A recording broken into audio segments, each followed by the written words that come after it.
From California to New York, from Amsterdam to the Caribbean, from Kansas City to Washington, D.C.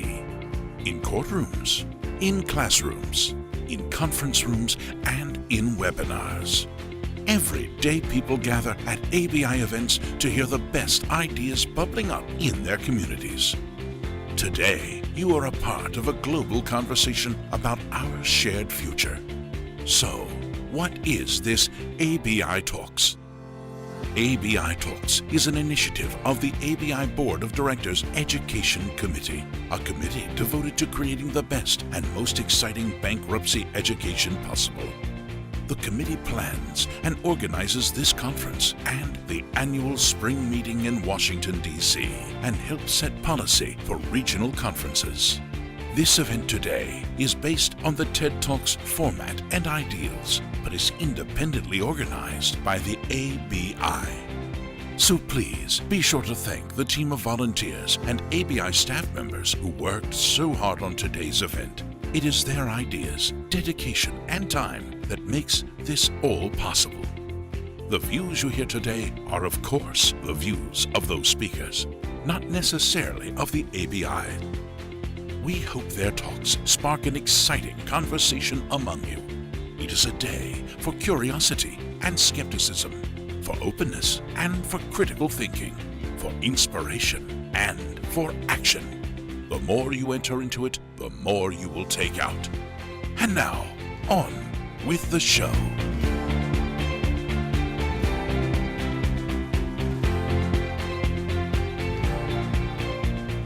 Good morning again. I have the pleasure of being your Master of Ceremonies for today's ABI Talks program. Today you will experience some of the best ideas and lessons bubbling up from the bankruptcy community, all presented by 5 of your fellow ABI members. Our program, of course, is based on TED Talks. TED is an acronym for Technology, Entertainment, and Design, and these are the fields of experience around which the first TED was conducted in 1984. Since then, the TED program has become a globally recognized format. The ABI Talks program, of course, is younger, started in Terranea a few years ago, and that format has been copied at numerous regional conferences. Our speakers were selected today because of their special expertise in areas that we thought might be of interest to you. As we have in the past, we selected 2 programs from recent regional conferences. We were so impressed, we wanted to share these presentations with a national program audience. The remaining 3 are brand new. One important note on the format: unlike many of our other formats, we would appreciate that if questions percolate during today's presentations, you hold it until after the program. Our speakers will gladly meet with you in the hallway after the presentation. And now, on to the show. Our 5th and final presenter is a well-known fixture at ABI events. He's a member of ABI's executive board and the conference chair of the Mid-Atlantic Conference. He is also a partner at Fox Rothschild in Delaware, and he first presented this presentation at the Mid-Atlantic Conference. Ladies and gentlemen, ABI Talks is proud to present Thomas Horan.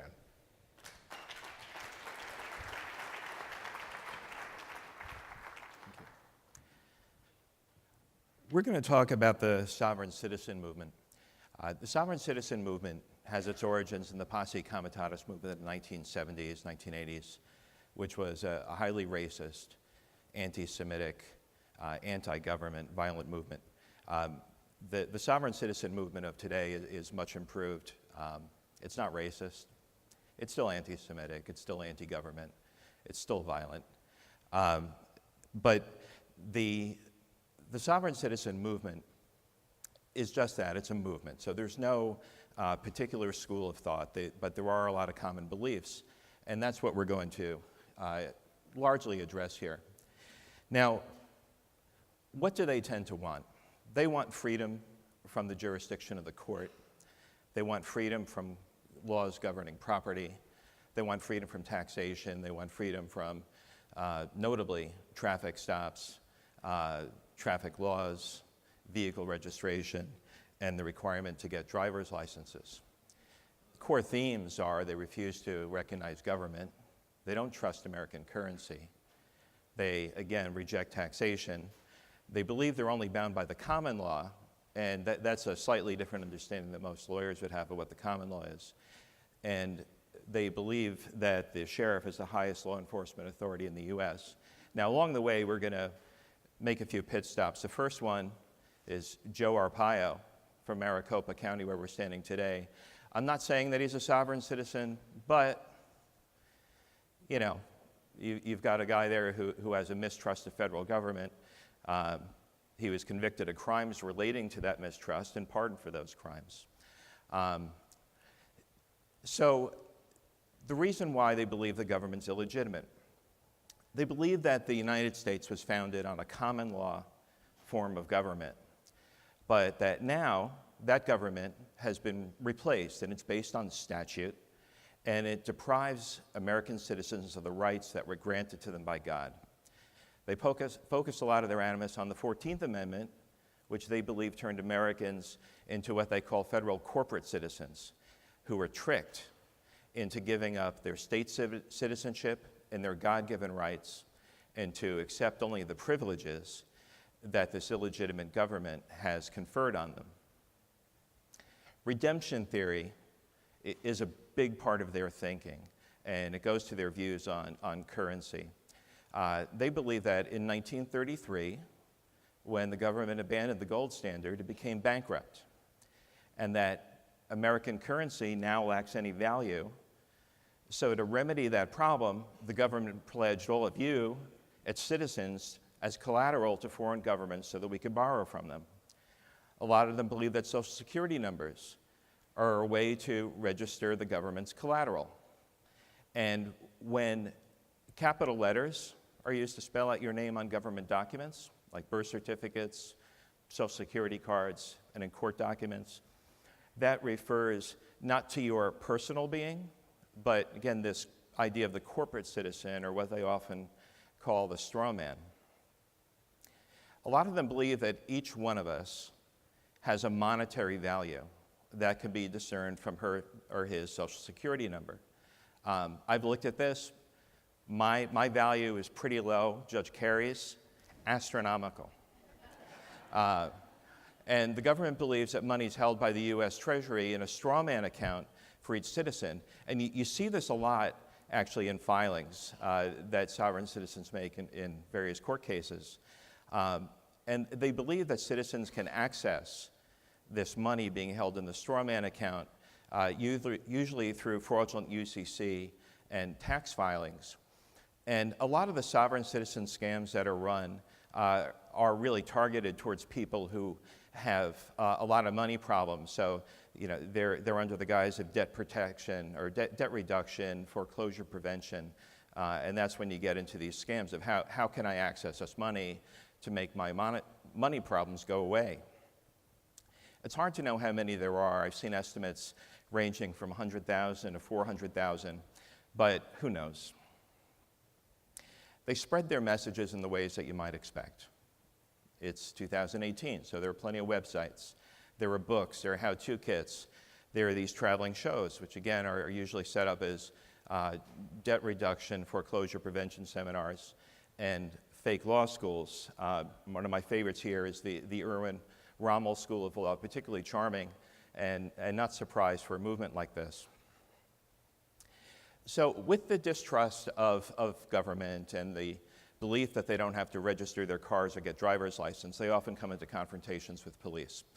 These are examples on the screen of fake license plates that sovereign citizens will often put on their car. Not surprisingly, it gets the attention of police.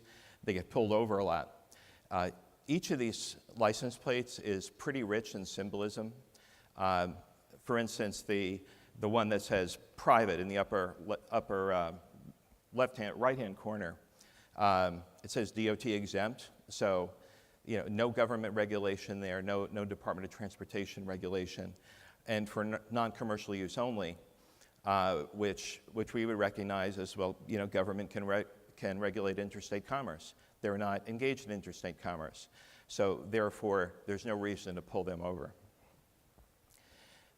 Police confrontations are frequent, and they're sometimes very dangerous. In 2010, there was a prominent sovereign citizen named Jerry Ralph Kane who sold foreclosure prevention scams around the country, traveled around doing this. And after one of these events, he was pulled over by the police. He shot and killed 2 police officers and engaged in a firefight subsequent to that left him dead and his 16-year-old son dead. Most traffic stops are a little bit more mundane. And if you go down a YouTube sovereign citizen rabbit hole, which is easy to do, so don't do it on a work night, or don't do it if you have somewhere to be, because you will be there for hours. But I want to show you an example of what one of these traffic stops looks like. Sir. License, registration, proof, insurance? I'm not driving, sir. I can't hear you, man. Can you roll down your window? This window does not roll down. So I have this window only. Okay. This one doesn't roll down. All right. Can you give me your license, registration, proof, insurance? I don't, actually, I'm not driving. What was that? I'm just traveling freely today, sir, Okay. on the road. I'm not required to have a license. License, registration, I have a proof, right to, insurance. I have a right to travel freely on the road, sir. I was not driving. That's a privilege. I was traveling. Okay. You were I have a right to travel on the road, sir. So are you going to give me your information? I'm not required to. What's the crime? You were speeding. Okay, so, you know, it doesn't make any sense, but on the other hand, it's a pretty clear exposition of what a sovereign citizen thinks when he's pulled over. All he's doing is exercising his right to travel. God gave him that right. And now a police officer wearing a badge has stopped him and said, I want your driver's license. Well, from the sovereign citizen perspective, he didn't agree to be bound by the privileges that this illegitimate government says that he has to agree to accept. No, he wants to exercise this right. But, you know, not surprisingly, this is pretty stressful for a police officer. I've spoken to a number of police officers who've done these traffic stops, and they're very, very stressful. They don't know what's going to happen next. So the risk of confrontation and escalation can be pretty high during a lot of these traffic stops. Now, you're probably wondering, what does this have to do with bankruptcy? And to answer that question, we need to go to Chicago, and we need to stop and get some pizza, okay? So one of my favorite examples is the Giordano's bankruptcy case. A lot of you will probably know Giordano's is a beloved Chicago pizza restaurant chain, and in 2011 went into Chapter 11. It was owned by a man named John Apostolou, and he managed the company. They filed their petitions, no big deal. The company remained as debtor in possession. But then, like Joe Arpaio, you got a guy from Arizona, a guy named Marshall Holm, who is a sovereign citizen who got his hooks into Mr. Apostolou. And they started filing documents that showed that there was sovereign citizen thinking at work here. They believed that the U.S. legal system was corrupt and didn't have to be recognized. They didn't believe that there's any such thing as U.S. currency. That's kind of alarming when you've got a debtor in possession doing that. Debtors' counsel requested and was granted leave in about 5 seconds to withdraw his counsel, and they appointed a Chapter 11 trustee. The filings in these cases are rich with sovereign citizen type language. There's an example on the screen where Holm, the sovereign citizen from Arizona, and Apostolou talk about themselves as being non-corporate, right? So that goes back to the idea of we reject the effect of the 14th Amendment, and that they don't accept the jurisdiction of the court. Here, there's something else that you see, the intellectual property rights that they seem to be asserting. One of the scams that they run is that they believe that they can assert intellectual property rights in the writing of their name.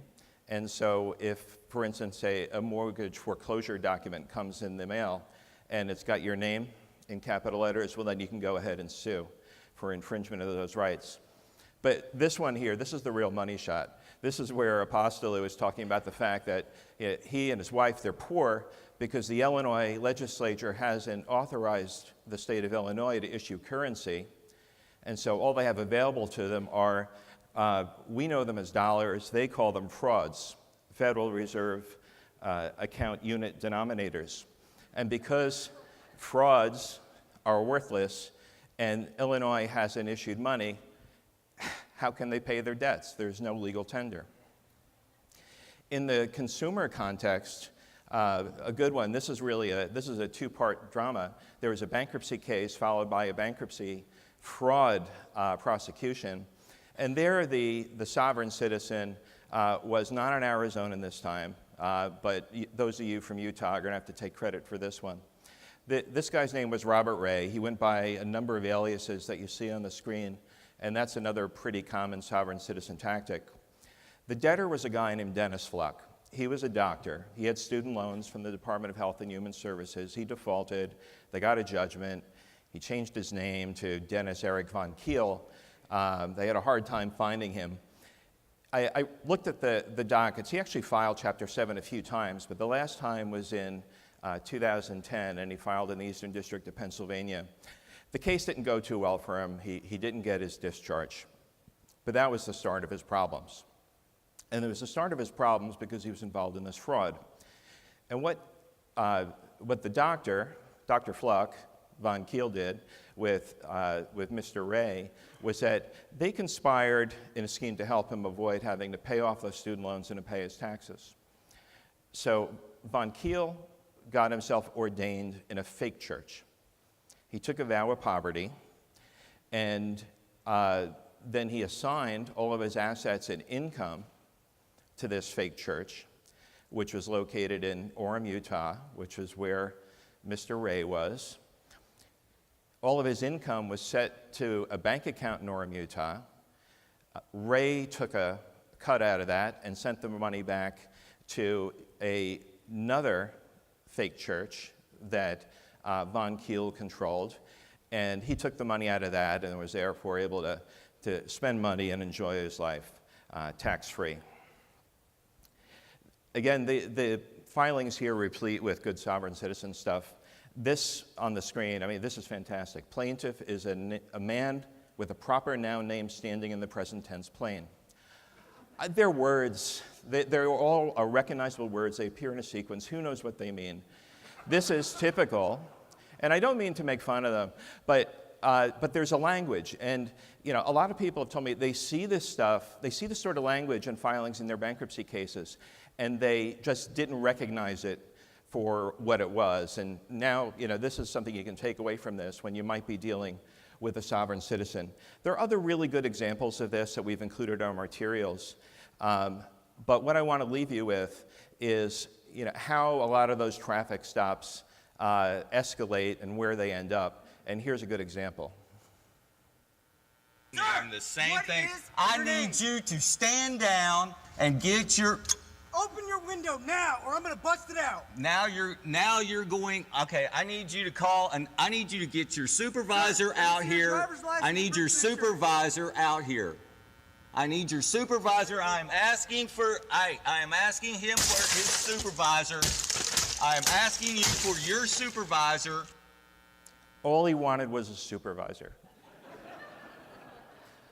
But again, it's very hard to talk to them, and I've spoken to a bunch of judges who've had them in their courtroom, and you just can't talk to them because there's a different language. So I'm going to leave you with that. I think that now, having seen this, you might recognize it in some of your bankruptcy cases.